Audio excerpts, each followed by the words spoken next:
আজ যদি আপনি তৃণমূলকে ভোট দেন, আপনি আপনার সন্তানকে বলতে পারবেন না যে সৎ পথে চলো। আজ যদি আপনি বিজেপিকে ভোট দেন, আপনি বলতে পারবেন না আপনার সন্তানকে সত্যি কথা বলো। আমরা ছেলেবেলা থেকে শিখে এসেছি সদা সত্য কথা কহিবে, আর এদের দেখি সদা মিথ্যা কথা কহিবে।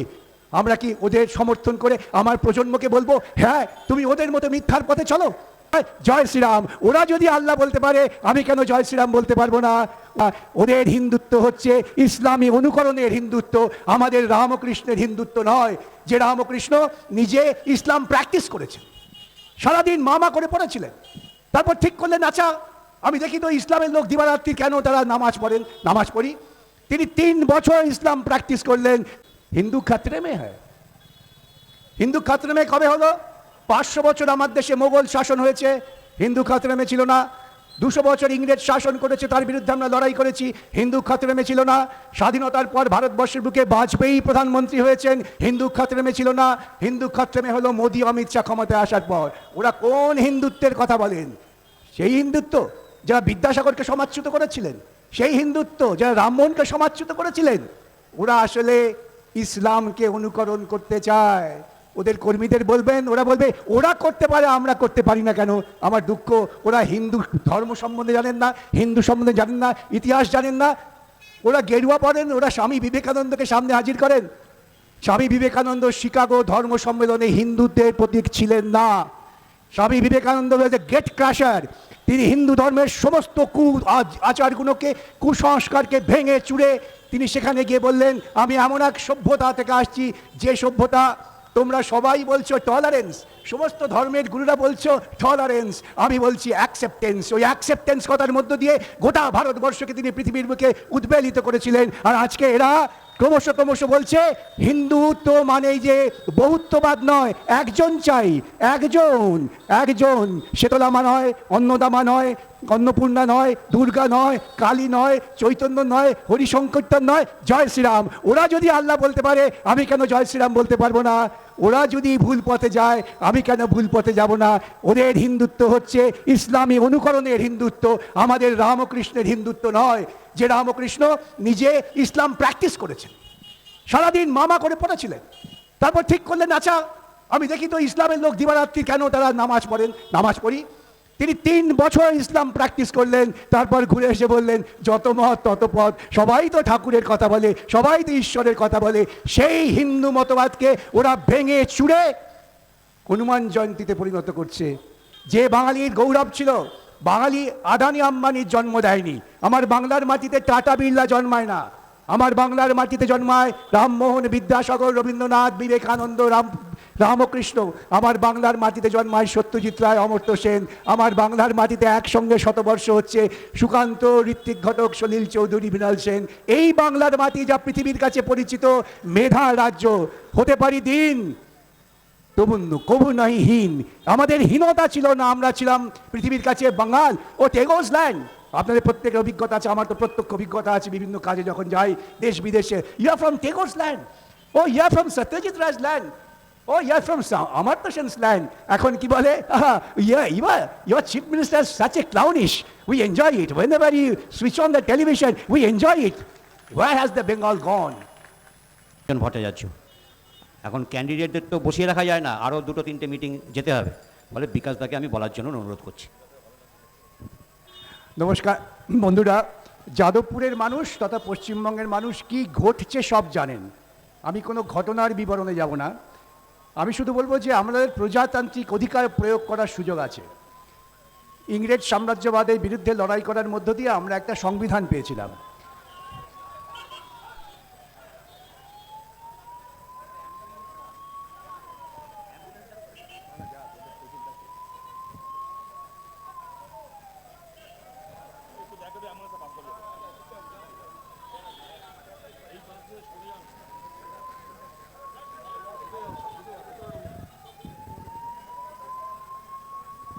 আমাদের কর্মী বন্ধুরা, হ্যাঁ দ্রুত অ্যাম্বুলেন্সটাকে বার করে দিন, অসুস্থ মানুষ আছেন, তার দ্রুত চিকিৎসার প্রয়োজন।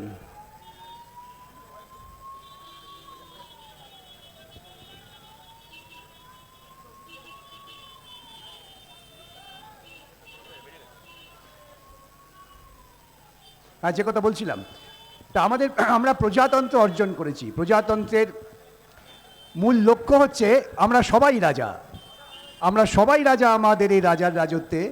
নইলে মনে রাজার সনে মিলবে কি সত্ত্বে, রাজা সবারে দেন মান, সে মান আপনি ফিরে পান, মোদের খাটো করে রাখেনি কো কোনো অসত্যে। আমাদের বিচার করতে হবে আমরা সবাই রাজা, আমরা যাদের দায়িত্ব দিয়েছিলাম তারা কি আমাদের মান দিয়েছেন?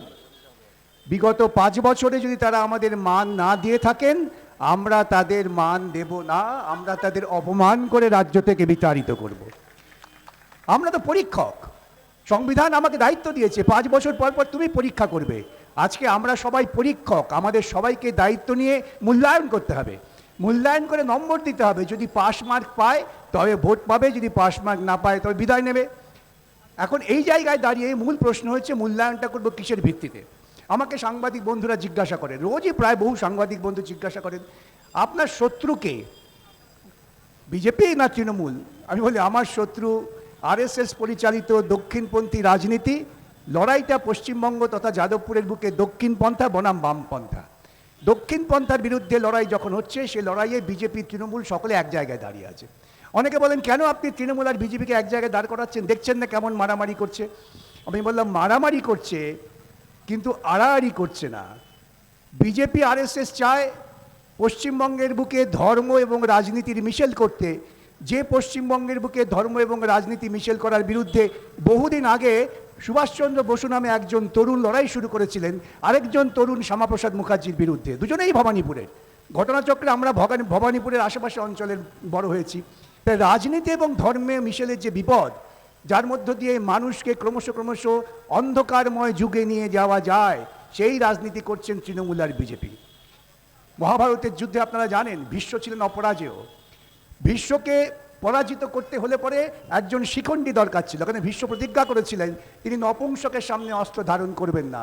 তাই মহেন্দ্রক্ষণে যখন ভীষ্ম অস্ত্র ধারণ করলেন, তখন তার সামনে একজন নপুংসককে হাজির করা হলো।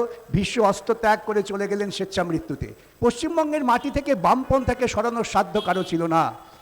আরএসএস বিজেপি তারা একটা শিখণ্ডী খুঁজছিলেন, যে শিখণ্ডীকে সামনে রেখে মানুষকে বিভ্রান্ত করা যায়, সেই শিখণ্ডী তারা খুঁজে পেয়েছিলেন। সেই সময়ে কংগ্রেসের মধ্যে বিশৃঙ্খলা সৃষ্টিকারী কিছু গোষ্ঠী, সেই গোষ্ঠীর সামনে ছিলেন একজন মহিলা, যাকে চিত্রিত করা হলো টালির বাড়িতে থাকেন, হাওয়াই চটি পরেন, কিন্তু দেখানো হলো না যে তিনি দুর্নীতির সঙ্গেই তার আবহকে তৈরি করেছেন। আপনারা ভুলে যাবেন না চিটফান্ড। তৃণমূল কংগ্রেস যখন উত্থান হচ্ছে, মমতার যখন উত্থান হচ্ছে, যখন সমস্ত মিডিয়া মমতাকে নিয়ে মাতামাতি করছেন, তখন গোটা রাজ্য জুড়ে সততার প্রতীক বলে বিধৃত হতেন। আমি সেদিনই বলেছিলাম এই সততার প্রতীক কে ঠিক করলো? কে টাকা দিচ্ছে সততার প্রতীকের জন্য? তুলি হাতে দিলে এই কোটি কোটি টাকা কে দিচ্ছে?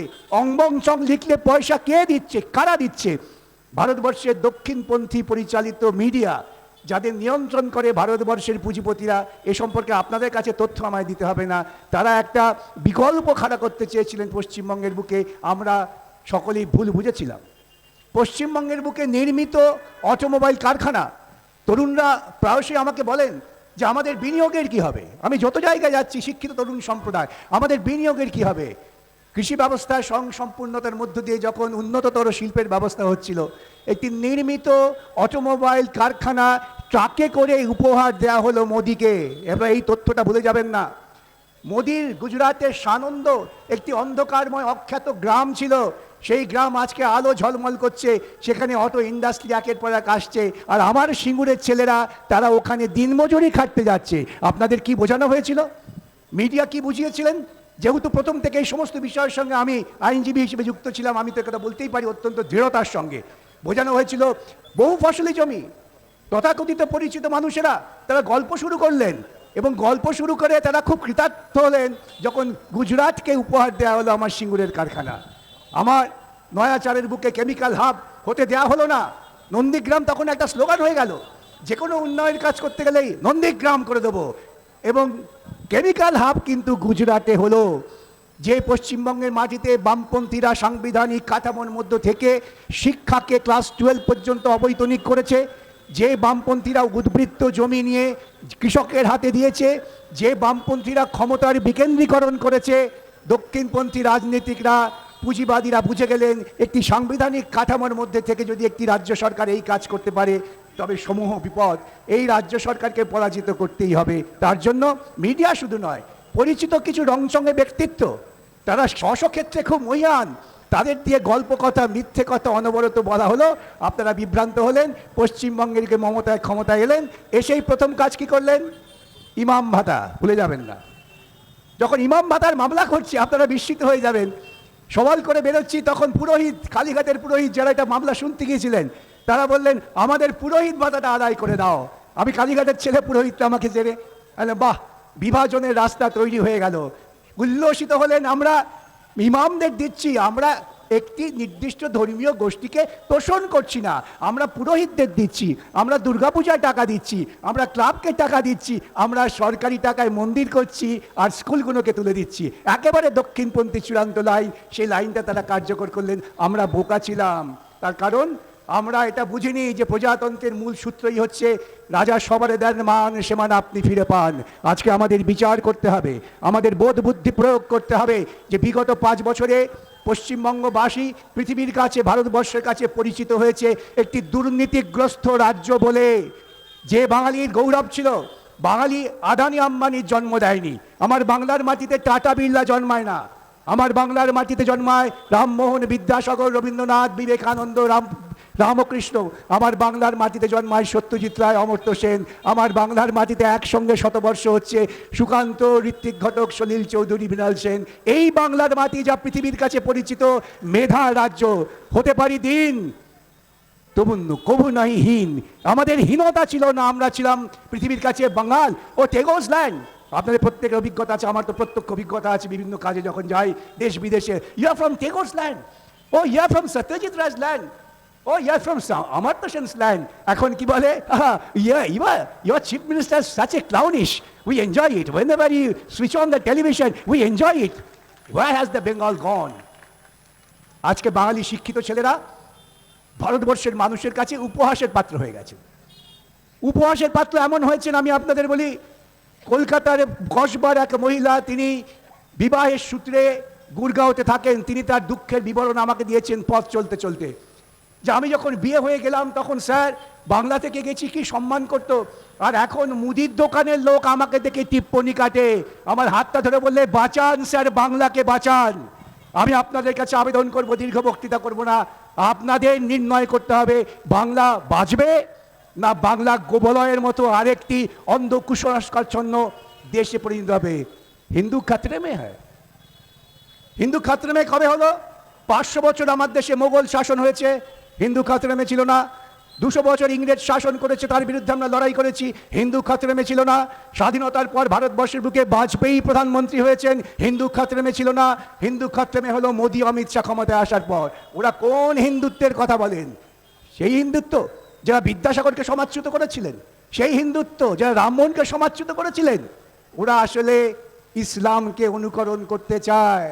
ওদের কর্মীদের বলবেন, ওরা বলবে ওরা করতে পারে, আমরা করতে পারি না কেন? আমার দুঃখ, ওরা হিন্দু ধর্ম সম্বন্ধে জানেন না, হিন্দু সম্বন্ধে জানেন না, ইতিহাস জানেন না। ওরা গেরুয়া পড়েন, ওরা স্বামী বিবেকানন্দকে সামনে হাজির করেন। স্বামী বিবেকানন্দ শিকাগো ধর্ম সম্মেলনে হিন্দুত্বের প্রতীক ছিলেন না।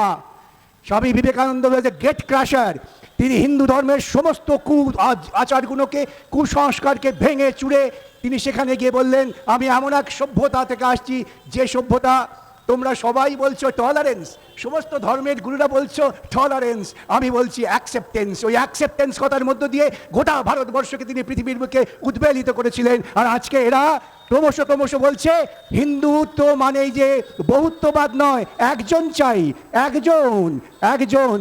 শীতলামা নয়, অন্নদামা নয়, অন্নপূর্ণা নয়, দুর্গা নয়, কালী নয়, চৈতন্য নয়, হরিশঙ্করটার নয়, জয় শ্রীরাম। ওরা যদি আল্লাহ বলতে পারে, আমি কেন জয় শ্রীরাম বলতে পারবো না? ওরা যদি ভুল পথে যায়, আমি কেন ভুল পথে যাব না? ওদের হিন্দুত্ব হচ্ছে ইসলামী অনুকরণের হিন্দুত্ব, আমাদের রামকৃষ্ণের হিন্দুত্ব নয়। যে রামকৃষ্ণ নিজে ইসলাম প্র্যাকটিস করেছেন, সারাদিন মামা করে পড়েছিলেন, তারপর ঠিক করলেন আচ্ছা আমি দেখি তো ইসলামের লোক দিবারাত্রি কেন তারা নামাজ পড়েন, নামাজ পড়ি।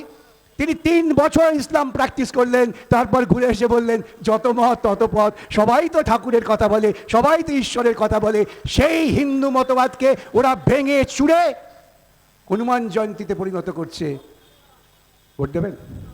আমি বলি শেষ কথা, রৌদ্রের খরতাপে ফুল শুকিয়ে যাচ্ছে, দুটো ফুলই শুকিয়ে যাচ্ছে। বাজারে দেখবেন ফুলওয়ালা জল সিঞ্চন করে ফুলকে তাজা করবার জন্য। এখন পশ্চিমবঙ্গের ফুলকে জল সিঞ্চিত করবার জন্য উড়ে এসছেন দিল্লি থেকে কারা? যারা জীবনের সত্য কথা বলেন না। আমি বলি আজ যদি আপনি তৃণমূলকে ভোট দেন, আপনি আপনার সন্তানকে বলতে পারবেন না যে সৎ পথে চলো। আজ যদি আপনি বিজেপিকে ভোট দেন, আপনি বলতে পারবেন না আপনার সন্তানকে সত্যি কথা বলো। আমরা ছেলেবেলা থেকে শিখে এসেছি সদা সত্য কথা কহিবে, আর এদের দেখি সদা মিথ্যা কথা কহিবে। আমরা কি ওদের সমর্থন করে আমার প্রজন্মকে বলবো হ্যাঁ তুমি ওদের মতো মিথ্যার পথে চলো? আগে বক্তারা বলেছেন, আমার কমরেড বেবি বসে আছেন, আরও বলবেন। আমার ছোট্ট নিবেদন, এমন দৃষ্টান্ত স্থাপন করবেন না যাতে পরবর্তী প্রজন্ম আপনার দিকে আঙুল তুলে বলে তুমি নিজে মিথ্যের পক্ষে ছিলে, আমাকে জ্ঞান দিতে এসো না। তুমি নিজে অন্যায়ের পক্ষে ছিলে, আমাকে জ্ঞান দিতে এসো না। আজকে লড়াই সরাসরি মুখোমুখি, বামপন্থা বনাম দক্ষিণপন্থা, মানুষের জীবন আচরণ, মানুষের শ্রমের অধিকার বনাম ধর্ম নিয়ে মাতামাতি, মানুষের মধ্যে বিভাজন। কোন পথে যাবেন আপনি ঠিক করবেন। নমস্কার।